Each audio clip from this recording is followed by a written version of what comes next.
Students, हम लोग सामाजिक सांस्कृतिक विचारधारा या मॉडल को समझ रहे हैं। पिछले वीडियो में हमने सामाजिक मॉडल को समझा था और इस वीडियो में हम लेंगे सांस्कृतिक मॉडल। तो कौन व्यवहार असामान्य कहलाएगा, इसका निर्धारण जो है वो संस्कृति करती है। मानवशास्त्रियों और मनोवैज्ञानिकों ने कुछ ऐसे अध्ययन किए हैं जिनसे ये पता चलता है कि कुछ खास ऐसी संस्कृति है जिनके व्यवहार संबंधी नॉर्म्स एवं आदतों में विचित्रता होने से वहाँ के लोगों में मेंटल डिसऑर्डर या मानसिक विकृति उत्पन्न होती है। और इस तरह की विकृतियों को मोहक विकृति एग्जॉटिक डिसऑर्डर कहा गया है। ऐसी मोहक विकृतियों की सीरीज में या श्रृंखला में आर्कटिक हिस्टीरिया है, जो उत्तरी साइबेरिया के वासियों में देखा गया। और इस रोग का लक्षण ये है कि रोगी में सजेस्टिबिलिटी यानी सम्मोहनीयता का स्तर काफ़ी अधिक हो जाता था। इसके अलावा रोगी दूसरे की क्रियाओं एवं गतियों का अनुकरण तेजी से करता था।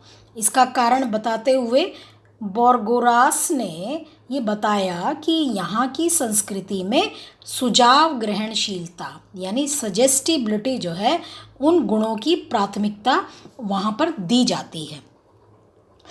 तो ब्रिल मनोवैज्ञानिक थे। उन्होंने 1943 में अध्ययन किया था और इस्किमो जनजाति की औरतों में ये पिब्लॉक नाम का एक उन्होंने रोग पाया। पिब्लॉक से ग्रसित महिलाएं अचानक काफ़ी उत्तेजित होकर नाचने लगती थी, चिल्लाने लगती थी, दौड़ने लगती थी और अपने कपड़ों को फाड़ डालती थी। 1-2 घंटे तक ऐसा करने के बाद वे शांत हो जाती थी। तो इस रोग का संबंध इस्किमो संस्कृति में इस्किमो औरतों का असुरक्षित सांवेगिक वातावरण बताया गया है, जिसमें उन्हें व्यक्ति किसी सामान्य वस्तुओं के समान ज़रूरत पड़ने पर बेच सकते हैं या अदला बदली भी कर सकते हैं। तो ये जो इस्किमो संस्कृति है, इसके लोगों में ये इस तरह का एक सांवेगिक जो रोग था, डिसऑर्डर था, सांवेगिक वातावरण जो असुरक्षित था, तो ये जो है एक असामान्यता का कारण इस संस्कृति के लोगों में बना। मले मनोवैज्ञानिक, उन्होंने जनजाति की संस्कृति में इसी तरह की 2 मोहक विकृतियों का अध्ययन किया और ये दोनों विकृतियां एमोक तथा लता के नाम से जानी जाती हैं। एमोक में व्यक्ति अचानक बेहोश हो जाता है और होश में आने पर उसे फिर कुछ भी याद नहीं आता।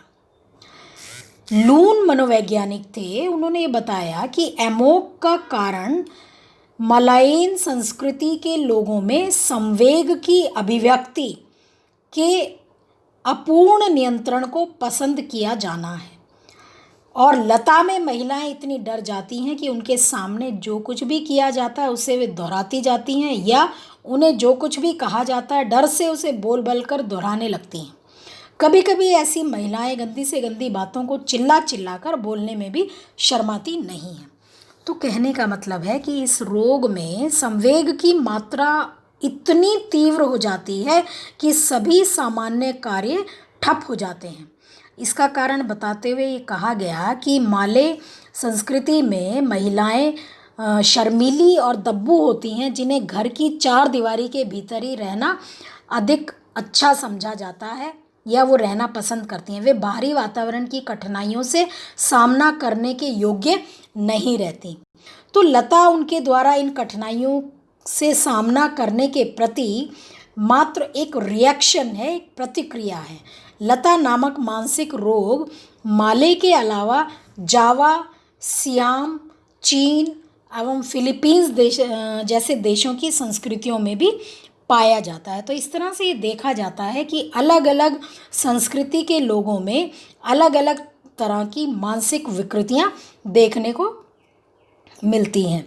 और सांस्कृतिक मॉडल ये भी कहता है कि असामान्य व्यवहार संस्कृति की व्यवहार संबंधी प्रक्रियाओं आदतों के रूप में समझा जाता है।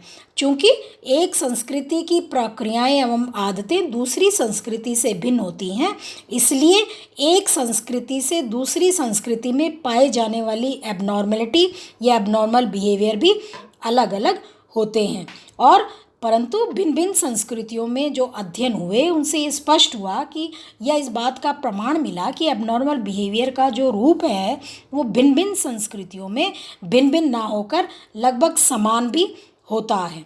तो कुछ ऐसे अध्ययन हुए और अटकेसन ने अपने अध्ययन में ये बताया था कि यद्यपि एस्किमो जनजाति का जो फिजिकल एवं मनोवैज्ञानिक परिस्थितियों का स्वरूप है वो अमेरिकन के फिजिकल एवं मनोवैज्ञानिक परिस्थितियों के स्वरूप से भिन्न होता है, फिर भी उनकी संस्कृति में अमेरिकन संस्कृति के समान ही सिजोफ्रेनिया, एल्कोहलिज्म, मद्यपानता, विकृत व्यवहार देखने को मिलते हैं।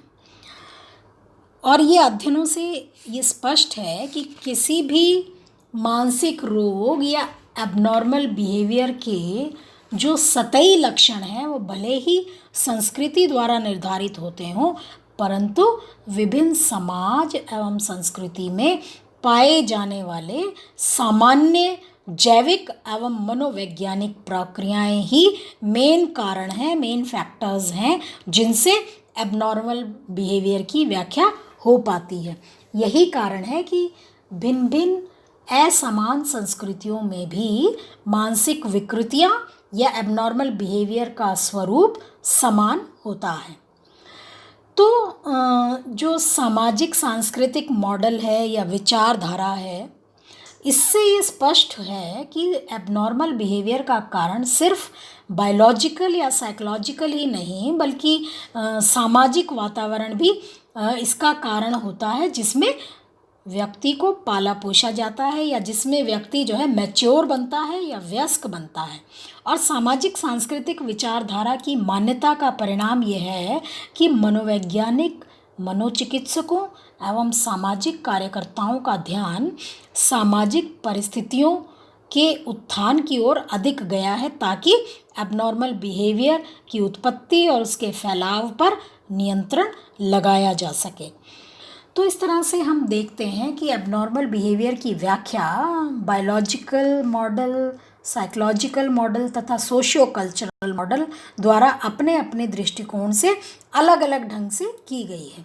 जैविक मॉडल के अनुसार एबनॉर्मलिटी की व्याख्या हेरिडिटी फैक्टर्स और शरीर गठनात्मक कारकों के रूप में, और मनोसामाजिक या साइकोलॉजिकल या मनोवैज्ञानिक मॉडल के अनुसार मनोवैज्ञानिक कारकों के रूप में, तथा सामाजिक सांस्कृतिक मॉडल के अनुसार सामाजिक एवं सांस्कृतिक कारकों के रूप में व्याख्या एबनॉर्मलिटी की गई है।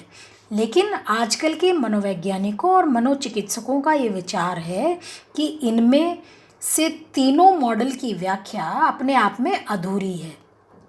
वे लोग एबनॉर्मल बिहेवियर के किसी भी प्रकार को समझने के लिए इन तीनों तरह की व्याख्याओं को एक साथ इंटीग्रेट करके समझने की कोशिश करते हैं। इसीलिए इन लोगों ने इंटीग्रेटिव मॉडल यानी समाकलात्मक मॉडल की इसको संज्ञा दी है, जो ये कहता है कि कोई भी एबनॉर्मल बिहेवियर जैविक, मनोसामाजिक या मनोवैज्ञानिक तथा सामाजिक सांस्कृतिक कारकों की इंटरैक्शन, अंतःक्रिया का परिणाम होता है। यही कारण है कि एबनॉर्मल बिहेवियर के उपचार में इन तीनों तरह के फैक्टर्स से संबंधित चिकित्सा प्रदान की जाती है।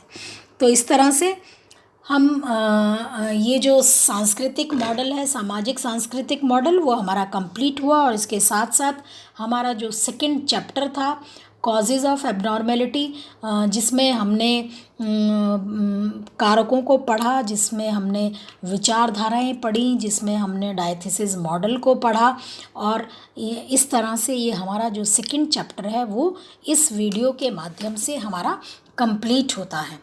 अब नेक्स्ट वीडियो में हम नेक्स्ट चैप्टर लेंगे। तो बच्चों, ये सभी आपको मेरी प्ले लिस्ट बनी हुई है यूट्यूब पर।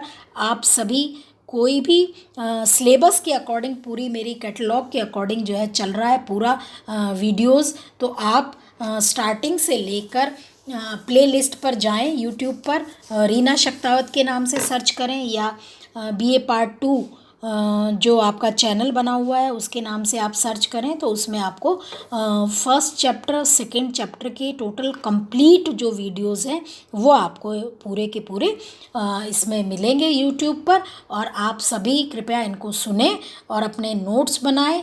मैंने PDF नोट्स भी आपको उस पर व्हाट्सएप पर शेयर किए हैं, तो आप अपनी स्टडी ठीक ढंग से करें। Thank you.